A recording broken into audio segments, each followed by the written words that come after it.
There are two kinds of soldiers who come home from war: those who leave the battle behind and those who bring the battle with them.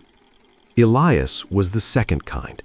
He had returned with all his limbs intact, a chest full of medals, and a hero's welcome from a grateful nation.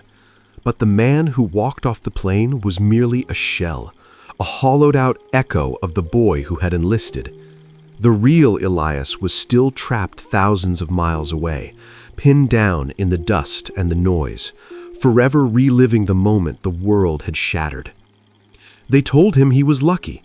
They called him a survivor, but they couldn't see the shrapnel lodged in his soul. They couldn't hear the screams that echoed in the quietest moments, or feel the phantom weight of the armor he still wore every second of every day. This is the story of a man who was haunted by the ghosts of what he'd seen, and the unlikely silent creature who would teach him how to fight a different kind of war. A war not for territory or for country, but for the right to simply be at peace. It's a story that asks a difficult question. When your deepest wounds are invisible, who has the eyes to see them? The world Elias returned to was a minefield of memories, a landscape where the ghosts of war lurked behind every familiar corner. A car backfiring down the street wasn't just a noise, it was the sharp, gut-wrenching crack of enemy fire, a sound that sent a jolt of pure adrenaline through his system, making his heart hammer against his ribs and his palms slick with sweat. A crowded grocery store with its bright lights and cacophony of sounds wasn't a place of commerce. It was a chaotic, unpredictable ambush, every stranger a potential threat, every sudden movement a trigger for a panic he had to fight to keep hidden behind a mask of calm. The cheerful, innocent laughter of children playing in a park was a sound so alien, so profoundly disconnected from the reality he now inhabited, that it felt like a physical assault, a reminder of a world he no longer belonged to. He who had been trained for years to be hyper-aware, to scan every rooftop, every alleyway, every shadow for danger, could not turn the instinct off. His own peaceful, tree-lined neighborhood had become a hostile territory, and he was a soldier on a patrol that never ended. His family, with the best of intentions, tried to build a bridge to him across the chasm of his trauma, but their love was a desperate, clumsy architecture, unable to reach the distant shore where he was stranded. They would talk to him, their voices full of a cheerful, relentless optimism that felt like a foreign language he could no longer comprehend. "It's so good to have you home," they'd say, their smiles wide, oblivious to the fact that the concept of home had become a cruel joke. Home was supposed to be safety, peace. But for Elias, peace was the most terrifying state of all, because it was in the silence that the screams from his memory grew loudest. He would nod, force a smile that was a mere muscular contraction, a ghost of an expression that never came close to reaching his haunted, vacant eyes. And then he would retreat, back into the suffocating safety of his fortress of silence. He ate alone, often in the dark, finding a strange comfort in the absence of stimulation. He spent his days in his bedroom, a space that had shrunk from a childhood sanctuary to a self-imposed prison cell. He would sit for hours, staring at walls that seemed to breathe with him, slowly closing in. Sleep, the universal refuge for the weary, offered him no escape. It was a treacherous, hostile landscape, a nightly ambush of night terrors that were more vivid than his waking hours. He would be thrown back into the dust and the chaos, reliving the same moments over and over, the same faces, the same sounds, the same smells. He would wake up violently, drenched in a cold sweat, his heart pounding a frantic, terrified rhythm, the metallic scent of sand and cordite so real in his nostrils that he could almost taste it. He was a prisoner in a jail of his own making, and the bars were forged from the very heroism that others celebrated. People on the street would see the military haircut, the disciplined posture, and they would nod at him with respect. "Thank you for your service," they'd say. Each word of gratitude was like a turn of the key in his cell door, locking him in further. They saw a hero, a pillar of strength and courage. They couldn't see the terrified boy hiding inside, flinching at shadows, his hands trembling so violently he had to hide them in his pockets. This profound, unbridgeable disconnect between the hero they saw and the broken man he was became his greatest torment. He was profoundly, utterly alone, suffocating in the silence of his invisible war, with no idea that his only possible ally, a creature who spoke the same silent language of fear, was also trapped in a prison of its own, just a few miles away, waiting in a cold, concrete cage in the city's forgotten animal shelter. It was his sister, Maya, who refused to surrender. Where others saw a wall, she saw a hairline crack, a tiny opening for a desperate hope. She had watched her brother, the vibrant, laughing boy she grew up with, slowly fade into a gray, silent ghost. She had tried everything: therapy, support groups, medication. Elias had rejected them all, his mistrust of a world that hadn't seen what he'd seen extending to those who tried to heal him. One afternoon, after finding him sitting catatonic in his room, staring at a blank wall for over an hour, she made one last, desperate gambit. An idea born not from logic, but from a half-remembered article she'd read about a different kind of therapy. "We're going out," she announced, her voice leaving no room for argument. Elias didn't respond, didn't even look at her. She gently took his arm. "Please, Eli, just 1 hour, for me." The plea in her voice, the raw, undisguised pain for him, managed to penetrate a single layer of his apathy. He rose, a marionette responding to a reluctant string, and followed her to the car. He didn't ask where they were going. He didn't care. Any place was the same as the last, a different room in which to be haunted.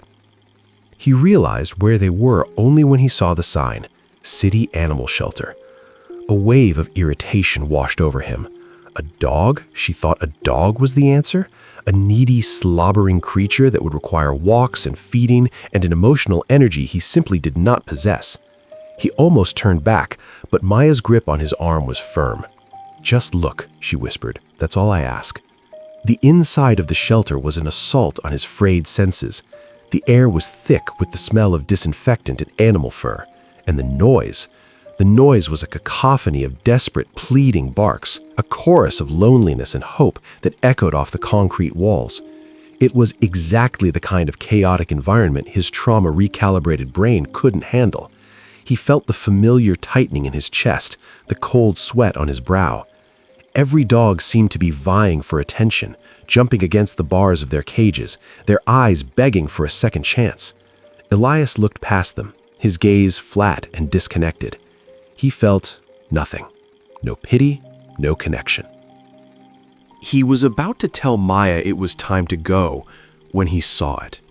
In the very last kennel, in the darkest corner of the room, there was a cage that was silent.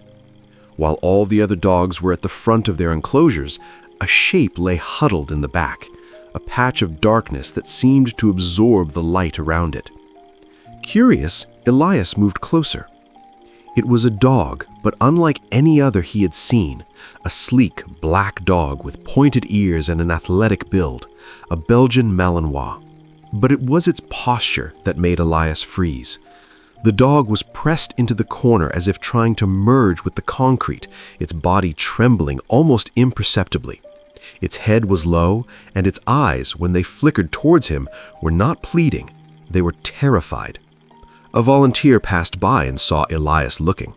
"Ah, that's Knox," she said with a sigh. "Beautiful, isn't he? But a tough case, rescue from a horrible abuse situation. He's been here for months, terrified of everything. Loud noises, sudden movements, people, especially men." As she spoke, another dog barked loudly down the hall. Knox flinched violently, a full-body tremor, and pressed himself even harder into the corner, making himself smaller, trying to disappear. And in that moment, something inside Elias shifted. The noise of the shelter faded away. The other dogs, the people, the smells, it all disappeared. All he could see was that trembling black dog in the corner. He didn't see a broken animal. He saw a mirror. He saw the same hypervigilance, the same desperate need to disappear, the same soul-deep terror of a world that had proven itself to be hostile and unsafe. He saw himself, and for the first time in over a year, he felt something other than numbness or fear. He felt a shock of pure, undiluted recognition. The volunteer's words hung in the air, but Elias barely heard them. His entire universe had contracted to the space within that concrete and steel kennel. He saw the flinch, the violent, full-body tremor that racked the black dog's frame at the sound of another bark. It was a reaction he knew intimately. It was the same involuntary tightening of his own muscles at a car's backfire, the same lurch in his stomach at a slammed door. He watched as Knox tried to make himself smaller, to shrink into the very molecules of the wall, and he felt a phantom echo of the same desperate wish in his own body, the wish to become invisible, to erase his own presence from a world that felt too loud, too bright, too much. Maya stood beside him, silent, watching his face. She had expected irritation, apathy, or at best a polite disinterest. She had not expected this. She saw her brother's posture change. The rigid, disconnected stiffness that had become his default state seemed to soften, replaced by an intense, focused stillness. He took a half-step closer to the cage, his eyes locked on the trembling dog. For the first time since his return, his gaze was not vacant or haunted. It was anchored. It was fixed on something outside the prison of his own mind. "I'll take him," Elias said. The words were quiet, raspy from disuse, but they carried a weight of finality that startled Maya. "Eli, are you sure?" she asked, her voice gentle. "The volunteer said he's difficult. He's terrified of men. It might not be a good fit." "He's not difficult," Elias replied, his eyes never leaving the dog. "He's a survivor." The word hung between them, redefined. For months, people had called Elias a survivor, and the word had felt like a lie, a hollow platitude. But looking at this dog, who had endured unimaginable cruelty and was still breathing, still fighting to exist even in his terror, Elias understood the word for the first time. Survival wasn't about the absence of fear. It was about continuing to exist despite it. The adoption process was a blur to him. He signed the papers with a steady hand, his signature a firm, decisive stroke on the page. He listened numbly to the list of instructions, the warnings about the dog's triggers, the advice on how to build trust. It all sounded like distant noise. His focus was singular. When the volunteer, wearing thick protective gloves, carefully leashed Knox and tried to coax him out of the cage, the dog panicked. He pulled back, digging his claws into the concrete, his body low to the ground in a posture of utter submission and terror. Seeing the dog's distress, Elias did something instinctive. He held up a hand, stopping the volunteer.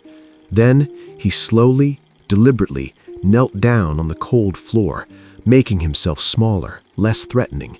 He didn't extend a hand. He didn't speak. He just knelt, averted his gaze, and waited. He offered the dog nothing but his own quiet, non-threatening presence. Minutes stretched into an eternity. The barking in the shelter seemed to fade. It was just him and the dog, two statues of silent fear. Then it happened. Knox, who had been pulling frantically against the leash, stopped. He stared at the kneeling man. He saw no outstretched hand, heard no coaxing voice, felt no pressure to move. He saw only stillness, a stillness he recognized. Slowly, hesitantly, the dog took one tentative step forward, then another. He walked past the volunteer, his body still low, and stopped directly in front of Elias. He didn't sniff him. He didn't look at him. He just stood there, trembling slightly, as if acknowledging the silent pact that had just been forged. This man understood the language of fear. This man, perhaps, was safe. Elias clipped the leash to his own belt loop, a silent, symbolic tethering of two broken souls. The pact was sealed. The journey home had begun. The drive home was a study in shared tension. Elias drove with a rigid focus, his knuckles white on the steering wheel, hyper-aware of every car that got too close, every unexpected sound from the street. In the back seat, Knox lay in a tight, trembling ball, a statue of black fur carved from pure anxiety, his rapid, shallow breaths fogging the cold window. There was no joyful panting, no curious head poking out to see the world. There were only two survivors, trapped together in a metal box, each lost in their own private war, their silent terrors filling the small space between them until the air itself felt heavy and suffocating. Elias's house, once a symbol of suburban peace, became the arena for their dueling silences. He had expected something. He wasn't sure what. A breakthrough? A connection? Instead, what he got was a reflection. Knox, upon entering the strange new territory, immediately sought the path of most resistance, the place of greatest safety.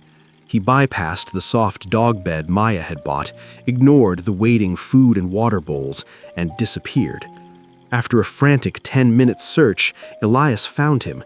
He had wedged himself into the dark, narrow gap between a heavy bookshelf and the wall in the spare room, a space so tight it was more of a crevice than a hiding spot. He had found his corner, his trench, and from that dark sanctuary he did not emerge. Days bled into a monotonous, silent routine. Elias would wake from his own nightmares, his heart pounding, and his first conscious thought would be of the dog. He would walk to the spare room and see two terrified amber eyes glowing faintly from the darkness behind the bookshelf. He would place a bowl of food and water near the opening, then retreat, knowing the dog would only dare to eat or drink when he was sure the man was gone. The house was no longer just his prison, it was a shared territory of two ghosts. Elias haunted the main rooms, a silent specter of a man, while Knox haunted the shadows, a silent specter of a dog. There was no bonding. There were no walks in the park, no games of fetch, no comforting pats on the head. Any attempt by Elias to approach the hiding spot was met with a low, guttural growl, a sound that was not aggressive, but purely defensive, a desperate plea to be left alone. Elias, who understood this language better than any other, would immediately back away, his own heart aching with a strange mix of frustration and empathy. He had thought bringing the dog home would be a step forward, but it felt as if he had only brought home a living, breathing monument to his own brokenness. Their nights were the worst. Elias's terrors would jolt him awake, his throat raw from unyelled screams, and in the profound silence that followed, he could hear the faint, terrified whimpers coming from the spare room. Knox had nightmares too.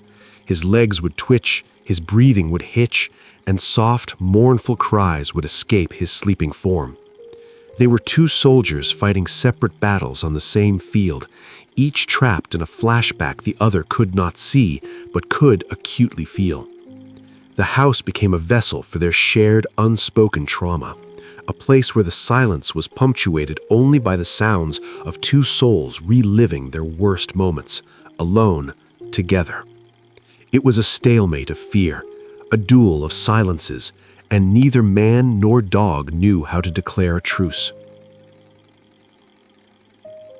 Weeks turned into a month, and the stalemate held. The house remained a quiet, tense territory, a cold war fought with averted gazes and silent retreats. Elias had fallen into a deeper apathy, the flicker of hope he'd felt at the shelter all but extinguished. The dog was not a cure, he was a diagnosis, a constant living reminder of how broken he was. The shared trauma that he thought would be a bridge had instead become a pair of parallel trenches, close but never touching. He began to see the adoption as another failure in a long line of failures, a foolish, impulsive decision made by a man who didn't even have the strength to save himself, let alone another creature. The change came on a Tuesday night in late autumn, The sky, which had been a placid, indifferent gray all day, began to curdle. A storm was rolling in, a monster of wind and rain that was gathering its strength over the distant hills. Elias felt it before he saw it, a shift in the atmospheric pressure, a familiar, ominous weight in the air that his body, forever attuned to impending danger, registered long before his mind did. He closed the windows, the sound of the latches clicking shut echoing the lockdown of his own soul. As darkness fell, the storm hit with the sudden concussive force of an artillery barrage. The wind howled, a mournful, shrieking chorus that rattled the window panes. Rain lashed against the house in violent horizontal sheets. And then came the thunder. It wasn't a distant rumble. It was a series of sharp, deafening cracks that sounded like the sky itself was being torn apart. Each clap was a physical blow, a percussive shockwave that vibrated through the floorboards, through the walls, through the very bones in Elias's body. For Elias, the sound was a key, unlocking the deepest, most guarded vault of his trauma. He was no longer in his living room. He was back in the desert, the air thick with the smell of ozone and cordite, the world exploding in flashes of blinding white light. His training, his discipline, his carefully constructed walls of numbness, they all vaporized in an instant. His breath hitched, his vision tunneled. The room began to spin, and a wave of pure, unadulterated terror washed over him, dragging him down into a suffocating undertow. He collapsed, sliding from the sofa to the floor, curling into a fetal position on the rug. He was no longer a man, no longer a soldier. He was just a terrified animal, gasping for air that wouldn't come, his body convulsing with the silent, violent tremors of a full-blown panic attack. From his trench behind the bookshelf, Knox was fighting his own battle. Every clap of thunder was the slam of a heavy door, the crack of a cruel voice, the sound of pain. He trembled uncontrollably, his own terror a frantic, silent scream.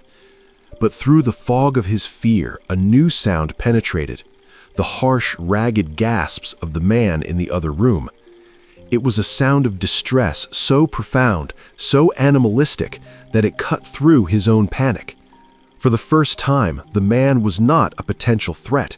He was a creature in pain, a pain that Knox, in his own canine way, understood perfectly. Something ancient and instinctive took over. The need for self-preservation, which had governed his every move for months, was suddenly overshadowed by a different, more powerful impulse. Slowly, painstakingly, he began to crawl out from his sanctuary. It was an act of immense bravery, a journey across a terrifying, open no-man's land. He moved low to the ground, his belly scraping the floor, his body still trembling with a mixture of his own fear and a new, uncertain purpose. He followed the sound of the ragged breathing, a beacon in the roaring darkness of the store. He found Elias on the floor, a broken shape in the gloom, and for a moment he froze. But the man's utter vulnerability, his complete and total incapacitation, erased the last vestiges of the dog's fear of him. This was not a threat. This was a member of his pack, wounded and in distress. Knox crept closer, and then, with a final, definitive act of trust, he did what no one and nothing had been able to. He closed the distance. He laid his head gently on Elias's heaving shoulder and let out a soft, low whine, a sound that was not of fear, but of profound, shared misery. In the heart of the storm, in the depths of their mutual terror, the two silences had finally, truly met. The storm eventually passed, its fury receding into a distant, grumbling memory. The house grew quiet again, but this was a different kind of silence. The tense, charged silence of two strangers had been replaced by the heavy, exhausted stillness that follows a shared ordeal. Elias's panic attack subsided slowly, leaving him limp and drained on the floor, his body aching as if he had run for miles. Through it all, Knox remained. He didn't move, didn't retreat. He just stayed, a warm, solid weight against Elias's side, his presence a silent, unwavering anchor in the receding tide of terror. For the first time since coming home, Elias did not feel utterly alone in his suffering. When dawn broke, casting weak gray light through the rain-streaked windows, Elias stirred. He sat up slowly, every muscle protesting. Knox lifted his head, his amber eyes watching Elias with a new, unguarded curiosity. The fear was still there, deep in their depths, but it was no longer the all-consuming terror of before. It was tempered with a question. Elias looked at the dog, truly looked at him, and saw not just a mirror of his own trauma, but a fellow survivor who had crossed enemy lines to pull him from the wreckage. A profound, unspoken gratitude settled in his heart. He rose to his feet, and for the first time, Knox didn't bolt for his hiding spot. He remained on the rug, watching, waiting. Elias walked to the kitchen, his movements slow and deliberate, and prepared the dog's food. But instead of placing the bowl on the floor and walking away, he did something different. He sat down on the kitchen floor, placing the bowl a few feet away from him. He didn't look at the dog. He just sat, making himself small, non-threatening, a silent invitation. After a long moment of hesitation, Knox padded softly into the kitchen and, for the first time, ate in the same room as the man. It was a small act, almost insignificant to the outside world, but in the silent language of their shared existence, it was a monumental treaty being signed. That day, a new thought began to form in Elias's mind, a thought born from the dog's bravery. He realized that Knox was a prisoner just as he was, trapped not just by his past, but by the four walls of the house. The dog needed more. He needed to see the sky, to feel the grass, to learn that the world was not just a series of terrifying enclosed spaces. And in that realization, Elias understood a terrifying truth. To heal the dog, he would have to take the first step toward healing himself. He couldn't teach Knox that the world was safe from the confines of his own prison. With a resolve he hadn't felt in years, he picked up the leash. At the sight of it, Knox's old fears resurfaced, and he backed away, his body low. But Elias didn't approach. He just sat on the floor by the front door, holding the leash, and waited. He sat there for over an hour, a silent sentinel. Finally, driven by a flicker of the trust forged in the storm, Knox crept forward and nudged the leash with his nose. Elias gently clipped it to his collar. He opened the front door, and a wave of anxiety hit him as the sounds and smells of the outside world rushed in. His heart began to pound. He wanted to slam the door shut, to retreat back into the gray safety of the house. But then he looked down at Knox, who was looking up at him, his body trembling, his eyes filled with a fearful trust. The dog was counting on him. In that moment, Elias knew he could not fail them both. He took a deep breath, and for the first time in months, he took a voluntary step out into the world, not as a soldier on patrol, but as a man with a single, vital mission: to show a frightened dog that the sun could shine without being a threat. Their first walks were not idyllic strolls in the park. They were tense, strategic operations. Elias, reverting to his military training, would go out only at dawn or late at night, when the streets were empty and the world was quiet.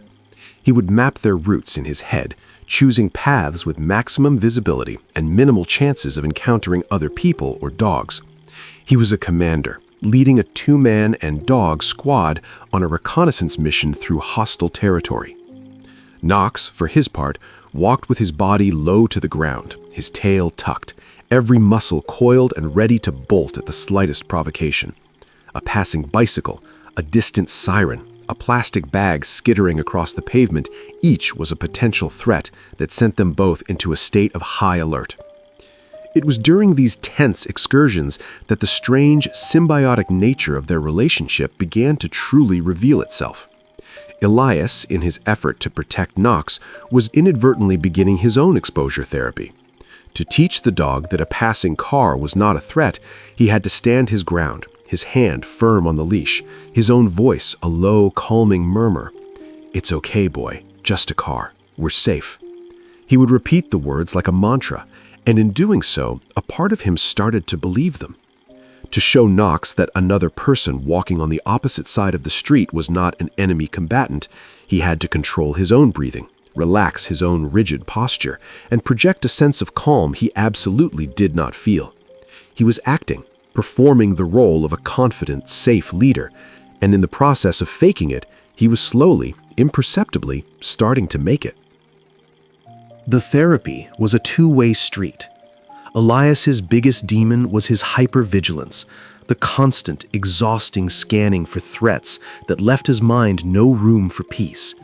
He found that he could not maintain this state of high alert and simultaneously pay attention to Knox's needs.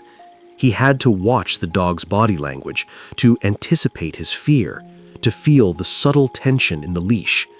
This forced him to shift his focus. Instead of scanning the rooftops, he found himself scanning the dog's ears. Instead of watching every passing stranger, he watched the subtle flick of the dog's tail. Knox became a focal point, an anchor that pulled his scattered, frantic attention out of the imaginary battlefield and grounded it in the present, tangible reality of the pavement beneath their feet. One afternoon, Elias decided to push their boundaries. He drove them to a deserted corner of a large, open park during a weekday. He unclipped the leash. Knox, instead of running, stayed close, his fear of the open space palpable. Elias sat on the grass, and after a moment, Knox lay down beside him, though his body remained tense. Suddenly, a groundskeeper started a lawnmower 100 yards away. The sudden, roaring engine was a brutal trigger for both of them. Elias felt the familiar cold dread wash over him, his vision starting to tunnel. But before the panic could take full hold, he felt a frantic scrabbling at his chest. Knox, in his own terror, was trying to climb into his lap, his claws digging into his jacket, his body trembling violently. In that instant, Elias's own panic was shoved aside by a fierce protective instinct. His mission was no longer to survive his own flashback, it was to protect his dog. He wrapped his arms around Knox, pulling the trembling animal tight against his chest. Hey, look at me," he said, his voice firm, forcing the dog to make eye contact. "It's just a noise. It can't hurt us. I've got you. I've got you."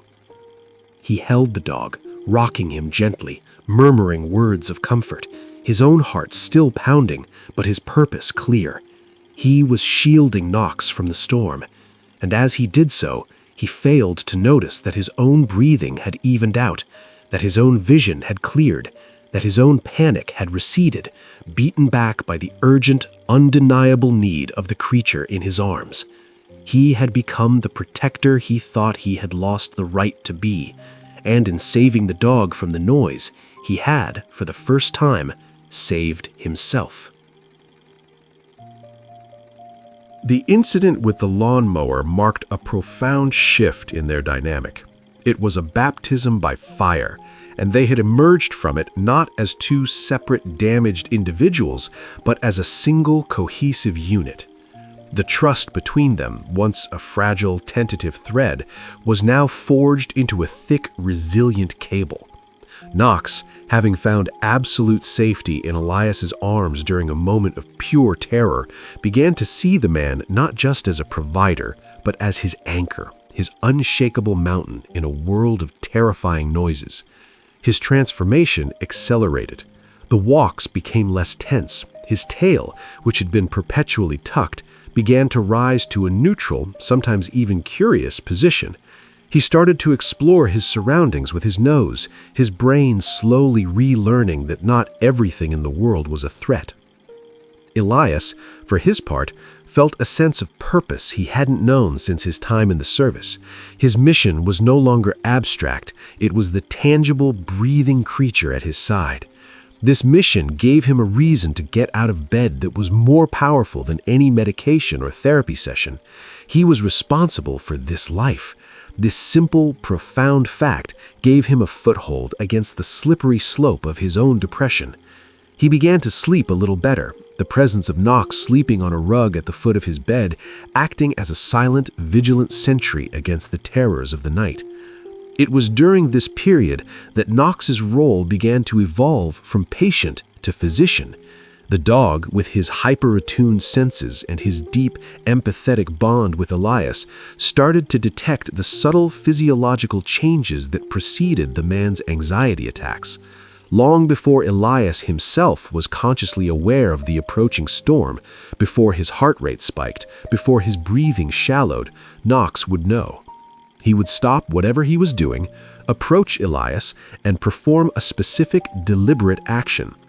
Sometimes it was a cold, wet nose pressed firmly into Elias's hand. Other times it was the weight of his head laid heavily upon Elias's knee. He would not leave, would not be distracted, until Elias acknowledged him. The first time it happened, Elias was confused. He was sitting at the kitchen table, reading the news on his laptop, when Knox suddenly appeared and rested his chin firmly on his thigh, staring up at him with an unwavering intensity. "What is it, boy?" Elias asked, trying to gently push him away. But Knox was insistent, a warm, immovable weight. Annoyed, Elias finally closed the laptop and looked at the dog. Okay, you win." He began to stroke Knox's head, and as he did, he became aware of his own body. His jaw was clenched, his shoulders were tight, his breathing was shallow and rapid. He had been reading an article about a conflict overseas, and his body had reacted automatically, preparing for a fight he wasn't even aware he was in. The dog had seen it before he had. This became their new, unspoken language. Knox became his living biofeedback machine, his early warning system. The dog's intervention became a signal for Elias to stop, to breathe, to ground himself before the anxiety could escalate into a full-blown panic attack. He would close his eyes, focus on the feeling of Knox's fur under his hand, on the solid, reassuring weight of the dog's body against his, and he would breathe, in and out, matching the dog's own calm, steady rhythm. Knox was no longer just a companion, he was a guardian. He was the shadow that stood watch not over the perimeter, but over the fragile borders of Elias's own mind, ready to sound the alarm at the first sign of an intruder. He was the shadow that led him back to the light. The bond between Elias and Knox became so intuitive, so deeply ingrained in their daily existence, that it ceased to be a conscious effort. It was simply the way they breathed, the rhythm of their shared life. The house, once a cold, silent prison, was now a sanctuary, filled not with noise, but with the quiet, comforting sounds of their companionship. The soft click of Knox's claws on the hardwood floor, the gentle thud of his tail against a chair leg, the contented sighs from both man and dog in the peaceful evenings. Elias's sister, Maya, would visit and watch them, her eyes filled with tears of quiet joy. She saw her brother smile, a real, genuine smile that crinkled the corners of his eyes as he watched Knox chase a ball in the backyard. She saw him laugh, a deep, rumbling sound she hadn't heard in years when the dog did something clumsy and endearing. The ghost was receding. The man she remembered was slowly, tentatively returning. This newfound stability gave Elias the courage to take a step he had once thought impossible. He reconnected with a support group for veterans with PTSD, the same group he had rejected months earlier. But this time, he didn't go alone. After a long conversation with the group's facilitator and getting the necessary permissions, he brought Knox with him. He walked into the community center meeting room, a place that would have once been a sensory nightmare for him, with Knox trotting calmly by his side. The dog's presence was a shield and a statement. He was not just a pet. He was part of Elias's recovery. He was his battle buddy in this new kind of war. Elias didn't speak during the first few meetings. He just sat and listened, his hand resting on Knox's back, the dog's steady presence keeping his own anxiety at bay. He listened to the stories of other soldiers, men and women who, like him, had come home physically whole but psychically shattered. He heard his own pain echoed in their voices, his own fears reflected in their eyes. And for the first time, he felt a sense of camaraderie he thought he had lost forever on the battlefield. He was not a freak. He was not uniquely broken. He was a soldier among soldiers once more. The turning point came when a young, newly returned veteran broke down while describing his inability to connect with his own family, his feeling of being a dangerous stranger in his own home. The room fell silent, the air thick with shared, unspoken pain. Elias felt a familiar pang of empathy. He looked down at Knox, who seemed to feel the shift in the room's emotional atmosphere, and rested his head on Elias's knee. Bolstered by the dog's silent support, Elias spoke. His voice was quiet at first, but it grew stronger as he talked. He didn't offer advice or platitudes. He just told his story. He told them about the prison of his room, about the terror of the grocery store, about the nightmares. And then he told them about Knox. He told them about the trembling black dog in the corner of the shelter, about the duel of silences, about the night of the storm. He described how the dog's fear had forced him to confront his own, how the dog's needs had given him a mission, how the dog's unwavering presence had become his anchor. As he spoke, the other veterans in the room leaned forward, their gazes locked on him. They weren't just listening to a story about a man and his dog. They were listening to a story about hope. They saw in Elias and Knox a tangible, breathing example of a way forward, a path out of the darkness that didn't involve forgetting the war, but learning to live with its ghosts.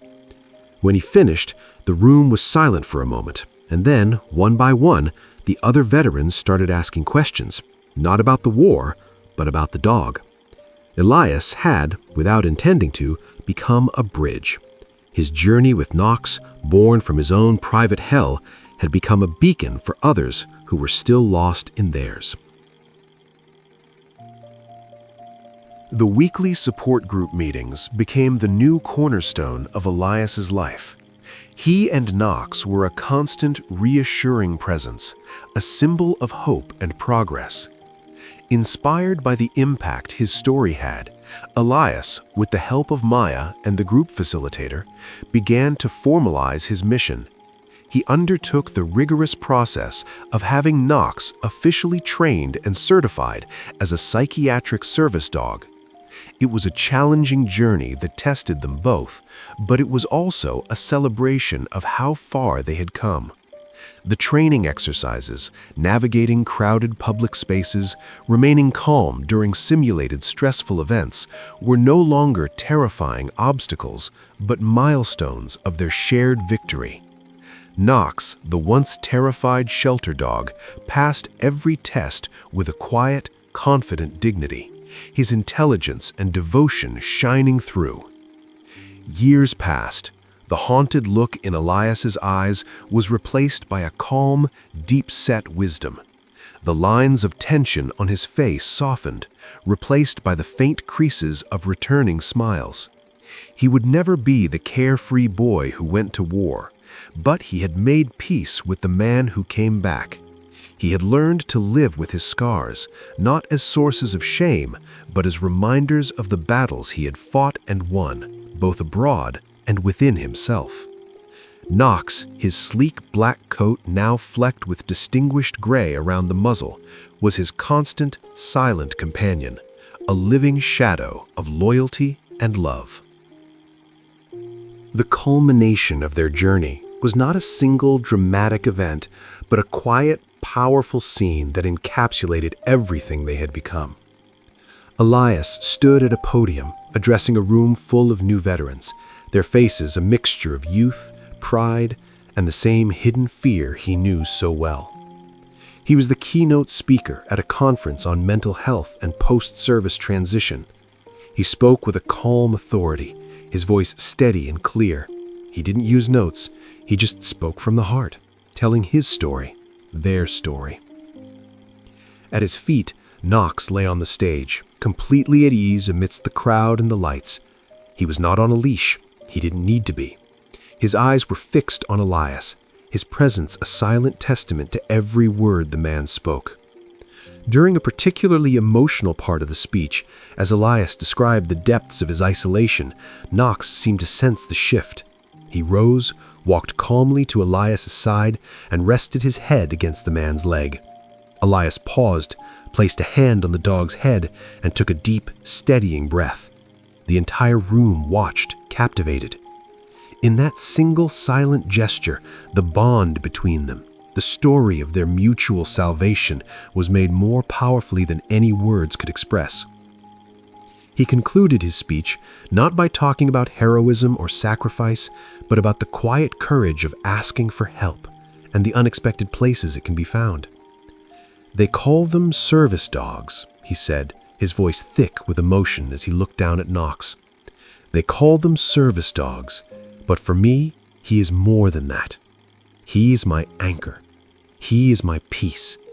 He taught me that sometimes, to face the darkness that you carry inside, you need a loyal shadow to walk with you, to remind you where to find the light." The story of Elias and Knox is a powerful reminder that the most profound wounds are often the ones no one can see. It's a testament to the quiet, unbreakable bond that can form between two broken souls and the incredible capacity for healing that lies within the animal kingdom. They show us that sometimes the greatest strength is found not in being unbreakable, but in having the courage to piece ourselves back together, often with the help of a loyal friend who speaks the silent language of the heart. There are always more chords to be struck, more silent heroes to celebrate. We'll see you in the next one.